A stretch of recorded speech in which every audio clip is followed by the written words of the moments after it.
Hola, buenas noches, es un gusto saludarlos. La noticia del día tiene que ver con la emergencia en Bogotá por el derrumbe en el relleno sanitario de Doña Juana. Operador no descarta manos criminales en el hecho. Presidente del Consejo, Carlos Fernando Galán, dice que la alcaldesa de Bogotá habría violado otra vez la cuarentena. La alcaldesa se defiende. Mintrabajo ha recibido 12 solicitudes de despido colectivo de grandes empresas y SOS de Avianca al gobierno, asegura la compañía que tardará un año en tener flujo positivo y pide ayuda económica. Renuncia la ministra de las TIC, Silvia Constaín. Presidente Duque nombra a Karen Abudinen en el cargo y se abre una esperanza. Científicos prueban un medicamento que podría contener efectos de COVID-19. El Vaticano suspende a Carlos Yepes, uno de los sacerdotes más populares de Medellín. Estaría involucrado en abusos sexuales. Esto es Red Noticias, bienvenidos. Fiscal anuncia que se dejará de pedir cárcel para todos los procesados. ¿Qué quieren que haga? Fue la respuesta del presidente Bolsonaro ante creciente número de muertos en Brasil por el virus. Mientras que Suiza puso una fecha de inicio de su fútbol en junio, el gobierno italiano prefiere seguir el ejemplo de Francia y reanudar la liga hasta septiembre.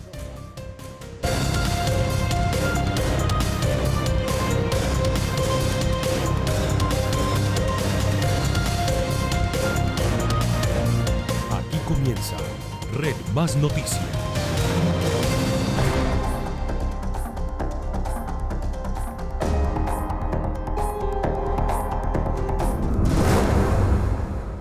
...24 horas después del deslizamiento de basura en el relleno sanitario de Doña Juana... no se tienen claras las causas de la emergencia... mientras el distrito sostiene que hubo fallas en el proceso de compactación de los residuos. El operador se defiende y dice que no descarta participación de terceros en lo sucedido. Este es el sitio exacto donde 60.000 toneladas de basura se deslizaron, poniendo en riesgo a los habitantes de 7 localidades del sur de Bogotá. Ayer tuvimos una información en la tarde de unas fisuras en el sitio de disposición. Efectivamente, cerca de las 8 de la noche, a las 7:40, tuvimos un deslizamiento. Y ahora tenemos que establecer las causas por las cuales en una zona que ya no estaba en operación se produjo un agrietamiento primero y luego un deslizamiento. El distrito señaló que investiga las causas de la emergencia tras una inspección al área afectada hecha en compañía de la Agencia de Licencias Ambientales. La maquinaria que están usando tal vez no es la adecuada, no está actualizada lo suficiente, no están haciendo la compactación como se debe. La compactación pretende que los residuos queden muy apretados para que no ocurra esto. Si ocurrió esto es porque la compactación no quedó bien hecha. CGR, consorcio que opera el relleno, explicó que hace 4 días habían detectado disminución en el caudal de lixiviados de esa zona sin ninguna explicación. Estamos hablando de tuberías muy nuevas, tuberías que fueron instaladas máximo hace 4 meses y por lo mismo no tienen por qué presentar ninguna colmatación ni ninguna clase de daño. Así las cosas, mientras la Unidad Especial de Servicios Públicos investiga fallas en la operación, el consorcio sorprendió con esta declaración. No descartamos ninguna hipótesis, entre ellas que haya podido haber alguna actividad de un tercero que haya bloqueado las tuberías y eso haya aumentado las presiones y como consecuencia de eso haya habido el deslizamiento. La alcaldía además buscaría retomar el control del relleno sin esperar al vencimiento de la licencia de CGR en 2 años. Si los procesos que se están adelantando contra el operador del relleno, tanto por parte de la UAS como la ANLA o la superintendencia, y eso amerita una interrupción de la prestación de este operador, pues así tendrá que ser si lo legal nos determina eso. El derrumbe no dejó personas heridas o daños materiales, pero sí un fuerte olor que revivió entre los vecinos la emergencia de 1997. Esta ha sido la fecha que no nos han dado la indemnización que ordenó el Consejo del Estado. Hay un problema de tipo de salud por la liberación de gases y de líquidos lixiviados que pueden llegar a contaminar a la población. En 2015, la Superintendencia de Servicios Públicos declaró responsable a CGR por un derrumbe ocurrido en octubre de ese año. El presidente Duque invitó a la alcaldesa de Bogotá a un almuerzo en la Casa de Nariño para hablar de las estrategias contra COVID-19, el coronavirus. Duque le reiteró a la alcaldesa que está dispuesto a trabajar de la mano con ella, pero con coordinación y de una manera colaborativa. Cerca de 2 horas duró la reunión en Casa de Nariño entre el presidente Duque y Claudia López, con un objetivo que manifestó el presidente Duque en su cuenta de Twitter. A esta hora adelantamos encuentro con alcaldesa Claudia López y equipos de gobierno, así como con presidentes de gremios, donde revisamos avances para recuperación productiva en la ciudad, de manera colaborativa y coordinada, siempre protegiendo salud y vida de los ciudadanos. Este espacio se dio en medio de la oposición que la alcaldesa ha hecho al presidente y los recientes mensajes que éste ha dado sin mencionarla, recordándole que se debe enfrentar la pandemia sin protagonismos. Según se conoció, el presidente no solo hizo un recuento de los pasos que ha dado Colombia y la justificación de las medidas en materia de salud, sino también la forma en la que con antelación el gobierno ha logrado ampliar sus capacidades de reacción. Hizo también un balance de las ayudas que el gobierno ha hecho en el país, incluyendo el Distrito Capital, para ayudar a los más vulnerables. En la reunión, el jefe de Estado reiteró a la alcaldesa mayor de Bogotá que está dispuesto a trabajar con ella de la mano, con coordinación y en un modo colaborativo. Estuvo con 7 de sus ministros, incluyendo al de Vivienda, Comercio Interior, Hacienda, Transporte y también directores de varias consejerías presidenciales que están enfrentando la pandemia. Por su parte, López asistió al almuerzo con 6 de sus funcionarios, entre los que estuvo el gerente de Transmilenio, su secretario de Salud, Hábitat y Hacienda, además de su encargado para temas de movilidad, punto en el que ella ha manifestado su preocupación. En este espacio también fueron escuchados miembros de gremios como la ANDI, ACOPI y la Cámara de Comercio de Bogotá, que han manifestado su respaldo a las acciones adelantadas para la recuperación responsable de la vida productiva, como ha llamado el presidente Duque a esta nueva etapa.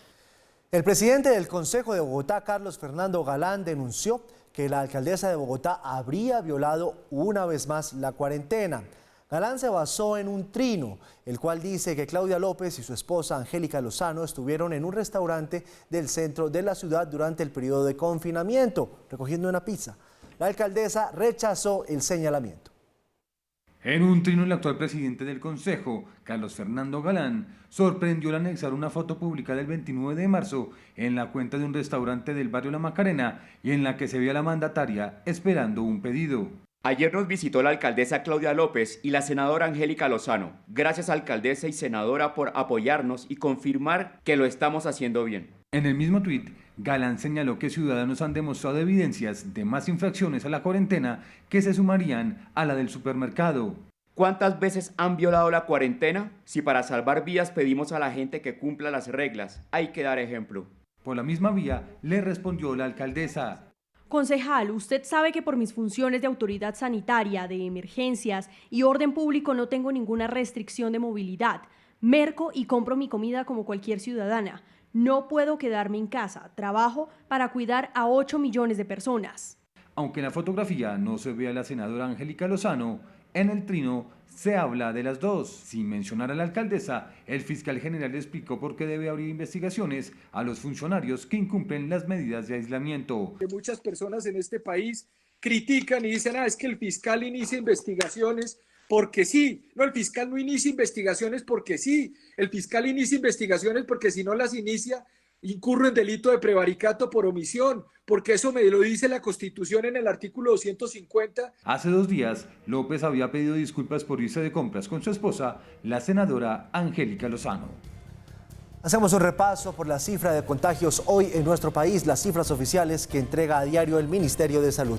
Casos nuevos de personas contagiadas 258, sigue siendo alta. Ayer también estábamos registrando una cifra alta de contagiados. Casos nuevos de personas fallecidas, infortunadamente 9, pero baja la cifra. Casos nuevos de personas recuperadas, esta cifra subió, 143 personas recuperadas en las últimas 24 horas, es una gran noticia. Pruebas procesadas en el día de hoy, 5.068. Así las cosas, el total de casos confirmados en nuestro país es de 6.207. Personas contagiadas con coronavirus a esta hora en Colombia, 6.207. Muertes confirmadas, 278. Y total de personas que se han recuperado de coronavirus, 1.411. Es una cifra bien interesante, bien alta de personas que afortunadamente, gracias a Dios, se han recuperado del coronavirus. Hasta ahora, se han realizado en nuestro país 100.153 pruebas procesadas. Hablamos ahora de Avianca. La aerolínea espera que el gobierno le ayude a superar la crisis porque tiene gastos en un momento en que no recibe ingresos. Sus directivos se han reunido con funcionarios y les han manifestado que están abiertos a diversas opciones para tener liquidez, incluso darle participación accionaria.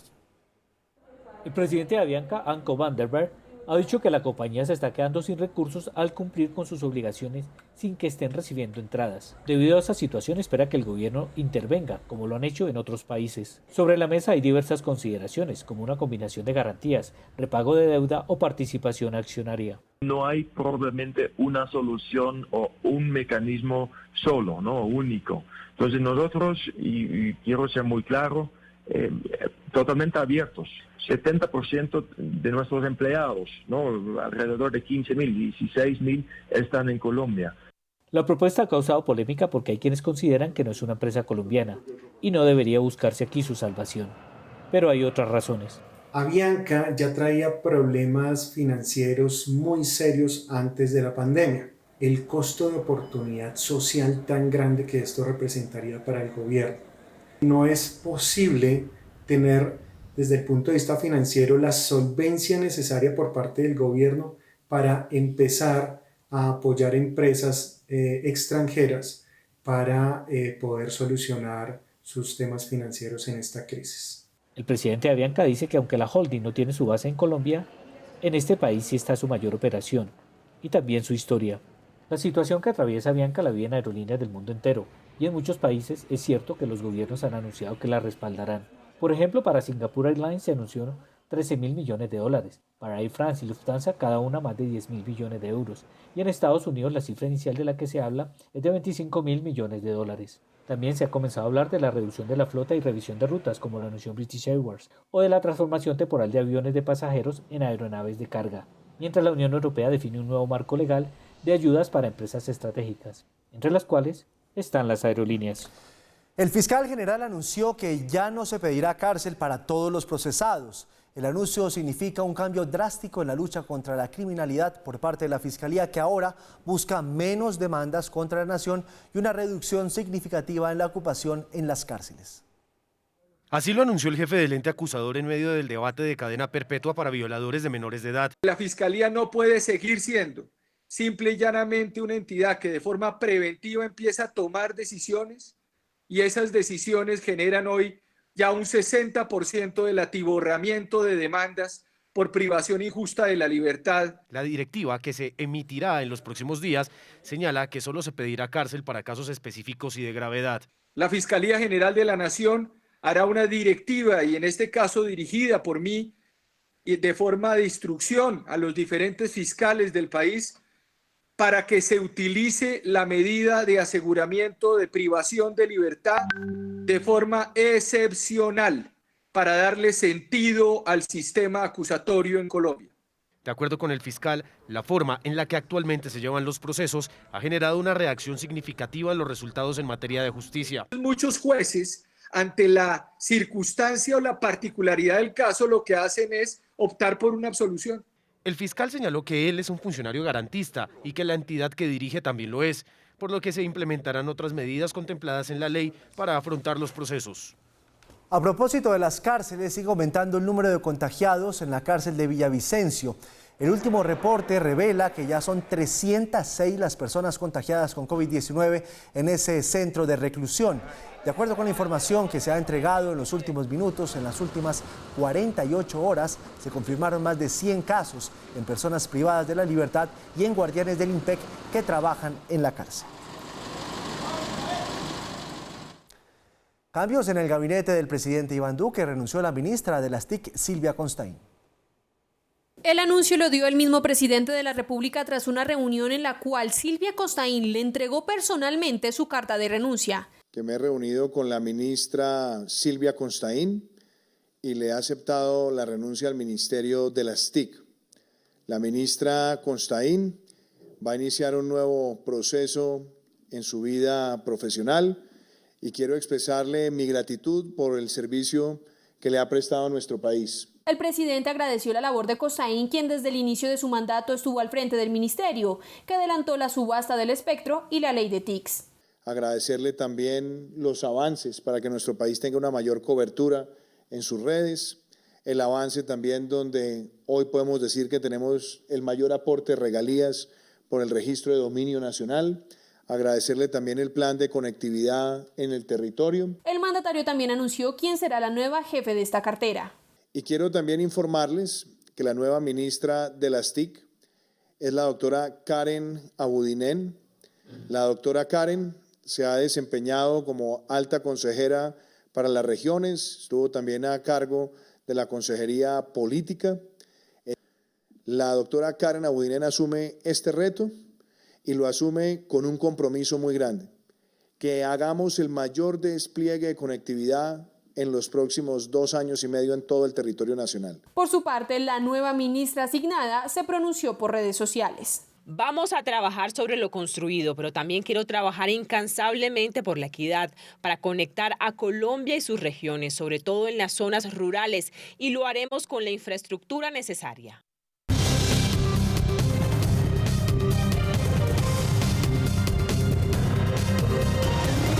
En medio del desolador panorama que hay en Estados Unidos y en el mundo por tema COVID-19, hoy se abrió una nueva luz de esperanza justamente en los Estados Unidos, con más de 1 millón de contagios.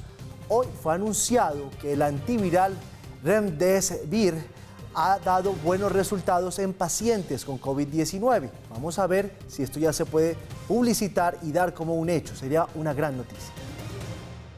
El doctor Anthony Fauci, director del Instituto Nacional de Alergias y Enfermedades Infecciosas, señala que el antiviral Remdesivir de la empresa de biotecnología Gilead Sciences ha mostrado resultados satisfactorios en el tratamiento contra el coronavirus.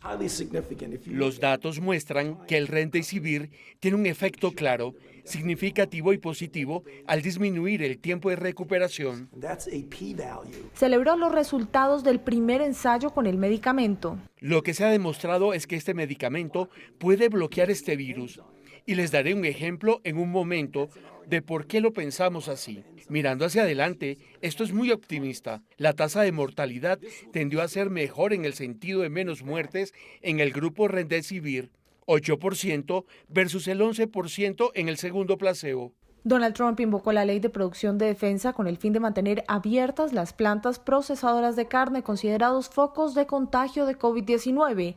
Una lluvia de críticas ha caído sobre el vicepresidente Mike Pence, quien además encabeza la fuerza de tarea de la Casa Blanca contra el coronavirus por no seguir los protocolos, y fue así como visitó la clínica Mayo en Minnesota, pese al reglamento del hospital que exige a los visitantes su uso para evitar la propagación del virus. Y así, desde el cielo de Nueva York, la Marina y la Fuerza Aérea rindieron homenaje a los equipos de salud del Estado con un vuelo de 40 minutos. Agradecieron a los héroes quienes diariamente luchan contra la pandemia. Remdesivir, esa es la noticia, eso es lo que abre una luz de esperanza a esta hora. Podría ser un primer paso, un primer gran paso para tratar de contener el COVID-19. Empiezan las pruebas, después de eso vendrá la aprobación general y si todo sale bien, pues empezarán a distribuirlo a nivel global. Pero en Brasil no hay buenas noticias como en Estados Unidos. Resulta que Jair Bolsonaro sigue empeñado en restarle importancia a COVID-19, pese a que las cifras que ya está registrando, por lo menos en muerte de Brasil, se asemejan mucho a las de China. Y además salió con una polémica frase nuevamente el presidente Bolsonaro. ¿Qué fue lo que dijo Eti Grossman? Buenas noches. Giovanni, buenas noches. Al preguntarle acerca de la alarmante cifra de número de muertos que registra Brasil por el COVID-19, su presidente Jair Bolsonaro aseguró que su segundo nombre es Mesías, pero que él no hacía milagros.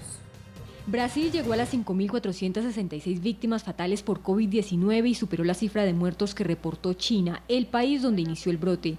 El presidente Jair Bolsonaro sigue restándole importancia al avance de la pandemia. ¿Y qué? ¿Lloro? ¿Qué quieres que haga? Soy Mesías, pero no puedo hacer milagros. Incluso para Bolsonaro, quienes deben responder por las alarmantes cifras de fallecidos son los mandatarios regionales. Quien tomó las medidas restrictivas en Brasil fueron los gobernadores. Desde un comienzo me preocupé por la vida y por el empleo, porque el desempleo también mata. Ellos tienen que responder. Ustedes no van a cargar en mis espaldas esa cuenta. Sin embargo, el recién nombrado ministro de Salud parece ser consciente de la magnitud de la pandemia, pues el país ya tiene 78.162 casos confirmados. Como sigamos manteniendo esos números elevados y crecientes, tenemos que abordar esto como un problema, con una curva que va creciendo con el agravamiento de la situación. Bolsonaro sufrió este miércoles otro revés luego de que un juez de la Corte Suprema de Brasil suspendiera la designación de Alexandre Ramachem como jefe de la Policía Federal. El magistrado argumentó que Bolsonaro no cumplió con los principios constitucionales de imparcialidad al nombrar a un amigo cercano para el cargo. Y desde España nos llegan cifras alentadoras. Más de 6.000 personas fueron dadas de alta en las últimas 24 horas. Según el Ministerio de Salud, el 50% de los pacientes contagiados de este país ya superaron el COVID-19. Entre tanto, 5 países europeos encendieron sus alarmas por la presencia de la enfermedad de Kawasaki en su territorio. Con casi 3 meses desde que se dio a conocer la presencia del COVID-19 en el mundo, son pocas las palabras que describen los desastres a su paso. Lo he dicho antes, este virus puede causar estragos. Es más que cualquier ataque terrorista. Puede traer trastornos políticos, económicos y sociales. Pero la elección es nuestra y la elección debe ser la unidad a nivel global. Una luz de esperanza se posa sobre las familias españolas. Después de 8 semanas de recibir la misma noticia de miles de personas muriendo, hoy son más los que vencen la enfermedad. Más del 50% de las personas que se han contagiado en nuestro país por coronavirus, insisto, más del 50% ya se han recuperado en España. Los recuperados de las últimas 24 horas ascienden a 6.399 personas. El shock pediátrico prendió las alarmas entre los médicos e investigadores de Reino Unido, Italia, Francia, España y Bélgica. Desde mediados de abril se estima que 18 niños en Francia se han visto afectados por algo parecido a la enfermedad de Kawasaki, una enfermedad inflamatoria. La OMS ya ha dispuesto un grupo de investigación ante este nuevo problema. Hemos pedido a la Red Mundial de Médicos esté alerta para asegurarse de capturar información sobre los niños de manera sistemática para de esta manera guiar el tratamiento. Aunque se ignora si la patología está relacionada con el COVID-19, las autoridades sanitarias hacen un llamado a la calma y a informar al cuerpo médico si los niños presentan alguno de estos síntomas. Fiebre, vómito y o diarrea, dolor abdominal, ojos enrojecidos, erupciones en la piel.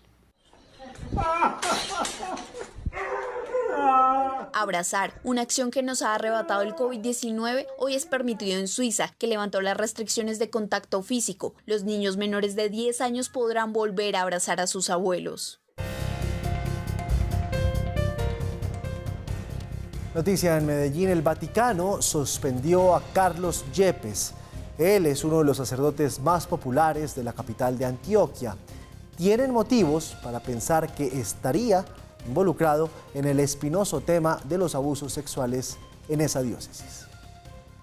Para que al final del mes amemos más a María.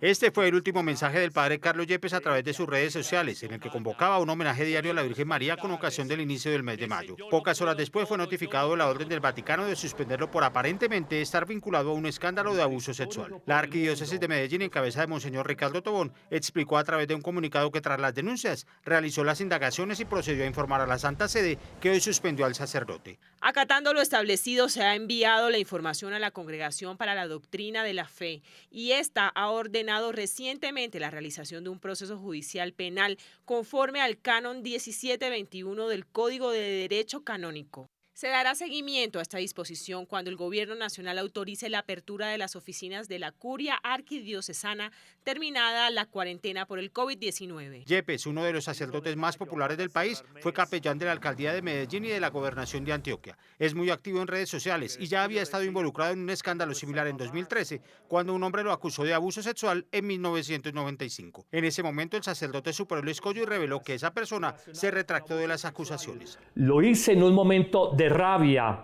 porque él me expulsó de la parroquia y está la firma de la persona que se retracta. Red Más Noticias tuvo acceso a el documento en el que Hernán Morales se retracta ante la Fiscalía, tal como lo explicó el padre Yepes. Sin embargo, las denuncias de otros 2 nuevos casos en los que estaría involucrado fueron recibidas por sus superiores, que recabaron información con la que finalmente el Vaticano decidió separarlo de su ministerio sacerdotal. A pesar del llamado del gobierno para utilizar adecuadamente los recursos públicos en el combate contra COVID-19, siguen algunas ferias de contratos de dudosa escogencia, también de proveedores en algunas regiones. Hay procesos en Cúcuta y Sahagún, Córdoba, que sugieren que las cosas no van por buen camino. Exclusivo Red Más Noticias.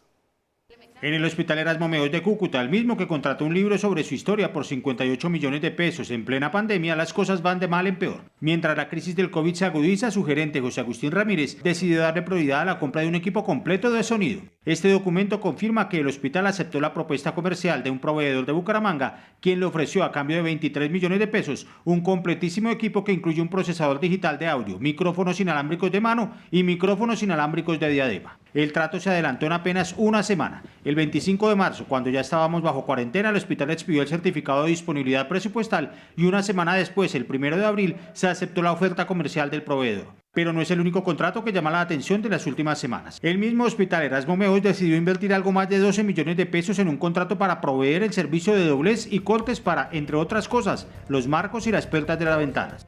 La oferta comercial de un proveedor de Cúcuta, tal como se aprecia en esta imagen, se aceptó el 30 de marzo, justo en medio de la cuarentena decretada por el gobierno nacional. Mientras tanto, en Sahagún, Córdoba, hay una fuerte polémica por la contratación de las ayudas de alimentos para la población vulnerable del municipio. El alcalde Jorge David Pastrana decidió comprar 10.000 mercados para socorrer a los ciudadanos más pobres.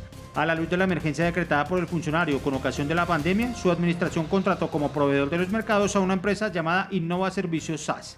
El contrato prevé que esa empresa pondrá 250 millones de pesos y la alcaldía otros 250 para entregar en un plazo máximo de 15 días la alimentación convenida. Sin embargo, la empresa, cuya sede queda en Valledupar, una ciudad a 375 kilómetros de distancia, y tal como consta en ese certificado de Cámara y Comercio, no tiene experticia en esos temas. Innova Servicios, tal como se reseña en las bases de datos, es una empresa que se dedica a la confección de prendas de vestir, a la comercialización de productos farmacéuticos y cosméticos y a la construcción de obras civiles. Jorge David Pastrana llegó a la alcaldía con el respaldo político del grupo electoral del Ñoño Elías, famoso por múltiples casos de corrupción en el departamento de Córdoba. Y este es de esos casos de no te lo puedo creer. La alcaldesa del Uruaco, un municipio en Atlántico, denunció que había recibido 160.000 pesos del ingreso solidario porque desconocidos, supuestamente, habían usado sus datos para hacerla aparecer en ese programa. Planeación Nacional le respondió que el beneficio se le otorgó porque ella está en el CISBEN. La alcaldesa del Uruaco, Marley Gutiérrez, dijo que es un error el que aparezca en el beneficio de ingreso solidario por el cual le giraron 160.000 pesos. Asegura que nunca se inscribió. Según la funcionaria, quieren ensuciar su imagen y por esa razón presentó una denuncia ante los organismos de control como la Procuraduría y la Contraloría para que realicen una investigación. Así como a Planeación Nacional le presentó una solicitud para devolver esa transferencia. De inmediato, Planeación Nacional inició una investigación y encontró que la funcionaria es beneficiaria del CISBEN, razón por la cual fue incluida en la lista para recibir el ingreso solidario.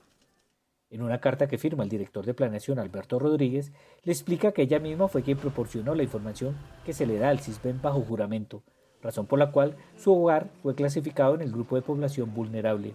Usted y su hogar se encuentran registrados en CISBEN 3 desde el año 2009. En efecto, existe registro con información que su hogar realizó la encuesta CISBEN 4 el 8 de agosto de 2019. Por esa razón, la alcaldesa debe devolver el dinero y actualizar sus datos para no correr el riesgo de que se adopten acciones legales en su contra.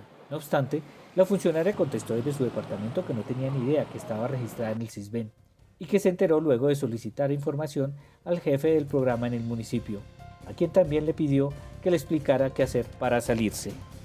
Entre la policía y el ejército van a custodiar las estaciones del Mío en Cali. Esto con el fin de que se cumplan las nuevas medidas de confinamiento. Allá en Cali, en algunos sectores no han sido lo suficientemente juiciosos. Por eso el alcalde tiene mano dura y está tomando estas medidas. Natalia Perea, buenas noches. Un saludo para usted y para todos los televidentes, pues esto se realiza con el fin de verificar el ingreso de los usuarios al Mío para evitar aglomeraciones, que lleven sus elementos de bioseguridad correspondientes y además que estén dentro de las excepciones decretadas por el Gobierno Nacional. Luego de que el pasado lunes las estaciones y buses del Mío sobrepasaran la capacidad permitida, se puso en marcha el acompañamiento de la policía y el ejército para realizar un mayor control de los pasajeros desde las 6 de la mañana hasta el cierre del servicio. Lo que buscamos es garantizar que los buses no superen una ocupación del 35%, que las personas garanticen la distancia entre uno y otro, pero también que estén en el cumplimiento del pico y cédula. Ante todo, que los protocolos de autoprotección y las medidas de bioseguridad se estén cumpliendo. En estos operativos ya se han sorprendido varias personas tratando de movilizarse sin estar dentro de las excepciones, o del sector salud, manufactura, construcción, empleados públicos o por el dígito del pico y cédula que funciona en Cali para ir al banco o abastecerse. Mucha gente salió que no estaba en las 41 excepciones o que no hacía parte ni de la manufactura ni de las construcciones de obra. La flota de buses articulados pasó de 561 a 750 y se reactivaron 12 rutas que no estaban en servicio. De igual forma habrá reguladores dentro de los articulados para controlar la ocupación del sistema. Además se eliminaron 100 paradas del Mío en zonas identificadas con mayor número de contagios. En su lugar habrán operativos de control y tamizaje por parte de las autoridades de salud. Finalmente, los horarios del Mío y del sistema aerosuspendido cambiaron. De ahora en adelante van a ser de lunes a sábado a partir de las 5 de la mañana hasta las 8:30 de la noche y los domingos y festivos de 6 de la mañana a 8:30 de la noche. Esta es la información desde Cali. Natalia Perea, Red Más Noticias.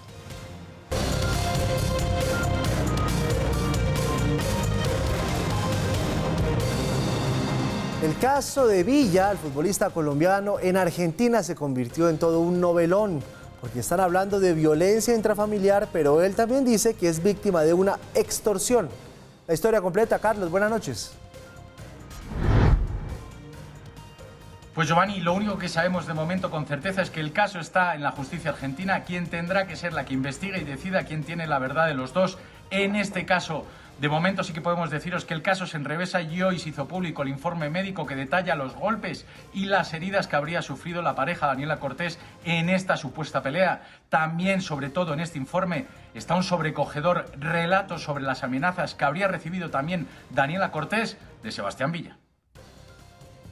Según el diario deportivo Olé, Villa echó de la casa a Daniela Cortés y luego se comunicó con la madre de ella y le advirtió: si ella no se retira de la casa o publica algo en redes sociales, les voy a hacer daño a ustedes y a ella. Luego, el jugador se acercó y le propinó un golpe de puño en la cara, después una patada en el muslo izquierdo y luego le tomó de sus cabellos y las amarreó fuertemente. Esto quedó consignado en la declaración de Daniela ante la justicia junto con su abogado. No eran lesiones menores porque todavía registraba equimosis tanto en la frente como en los brazos. Y también tenía marcas en su pierna derecha, en su muslo derecho. Villa contragolpeó diciendo que Daniela lo estaba extorsionando, pidiéndole dinero a cambio de no publicar nada en redes sociales. Jamás le pidió dinero, como dice, que sería... Es una payasada realmente lo que dijo en el video, es otra payasada importante. El jugador antioqueño habló con su técnico Miguel Ángel Russo y sus compañeros.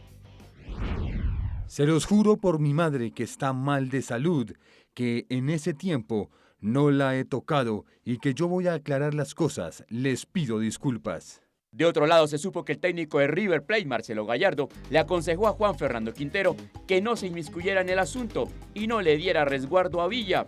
Pero de todas maneras, el jugador acusado deberá irse de la casa de Quintero por la restricción perimetral que tiene con Daniela Cortés, quien vive en el mismo sector. En Europa no se ponen de acuerdo para el reinicio de las ligas, mientras el gobierno italiano se une a la petición que hizo ayer Francia de no reanudar ninguna competencia deportiva, por lo menos hasta el mes de septiembre. En Suiza hoy confirmaron también, como en Alemania, que lo ven más posible poco a poco y también fijaron por lo menos una fecha tentativa para el 8 de junio, con partidos, eso sí, como estamos diciendo todos estos días, a puerta cerrada. El gobierno suizo dio el visto bueno para que las autoridades de la Superliga del país helvético puedan regresar el 8 de junio, con la salvedad excluyente amparada en los partidos que se jueguen a puerta cerrada. Además, el Consejo Federal de Suiza también anunció que los clubes deportivos tienen permiso para entrenar en grupos de más de 5 personas a partir del 11 de mayo. Por su parte, el ministro del Deporte italiano, Vincenzo Spadafora, aseguró que si fuera presidente de un club de la Serie A, empezaría a pensar en la próxima temporada, porque consideró que las opciones de reanudar la competición son cada vez menos y que sería prudente seguir el ejemplo de Francia y Holanda, que reactivarán el fútbol en septiembre. Y de momento la UCI no se ha pronunciado respecto a las grandes vueltas después de que ayer el primer ministro de Francia hiciera ese importante anuncio. Parece que esta será la rutina en estos meses donde cada semana hay cambios en el calendario y nuevas reuniones. La UCI acordó hoy, este miércoles, que el próximo martes 5 de mayo tendrán un nuevo cónclave para definir las nuevas fechas ante las medidas que han tomado algunos gobiernos como el de Francia o el de Italia. La Vuelta a España, por ejemplo, mientras tanto, confirmó hoy que también se aplazará por esta situación y anunció que tendrá 18 etapas e iniciará en la localidad de Irún, el País Vasco, en lugar de los Países Bajos como se tenía pensado inicialmente. Sección patrocinada por Revista 15 Minutos. Detrás de los famosos, delante de tus ojos. Vamos a hablar ahora de entretenimiento, Paola López, porque le quiero preguntar por Fabiola Calle, la de las hermanitas Calle. ¿Cómo le fue a Fabiolita? Buenas noches, Pau.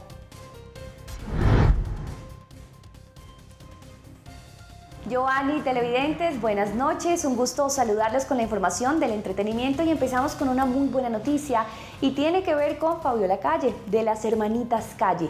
Ha sido dada de alta de la clínica CES de Medellín, donde permaneció durante casi un mes. Estuvo ingresada por COVID-19 a la unidad de cuidados intensivos, estuvo en un coma inducido, pero hoy, entre aplausos, fue despedida de quienes la cuidaron durante estos días y por supuesto celebran también su recuperación.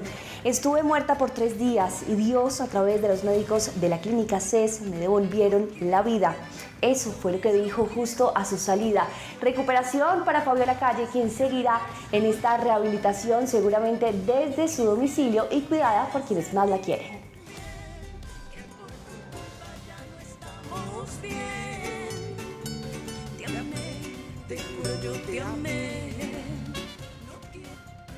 Y la lectura es un plan por excelencia en estos días de cuarentena. Es momento para incentivar la lectura en los niños, en los jóvenes, en los adolescentes y sobre todo también en los adultos. Y es que queremos compartir la campaña que nos trae Bibliored, donde con el numeral Yo Leo a Bogotá podemos adquirir en nuestro domicilio cualquiera de los libros que tiene la Bibliored a su disposición. Son 20 días que usted lo va a poder tener en su casa, así le llega a domicilio. La solicitud la puede hacer muy sencilla, llenando un pequeño formulario en el portal de Bibliored. Una solicitud también que se puede hacer telefónicamente en un horario de 8 de la mañana a 7 de la noche o a través del correo electrónico préstamo-domiciliario@bibliored.gov.co. Una iniciativa para que cada uno tenga un libro, el que quiera, en su propia casa.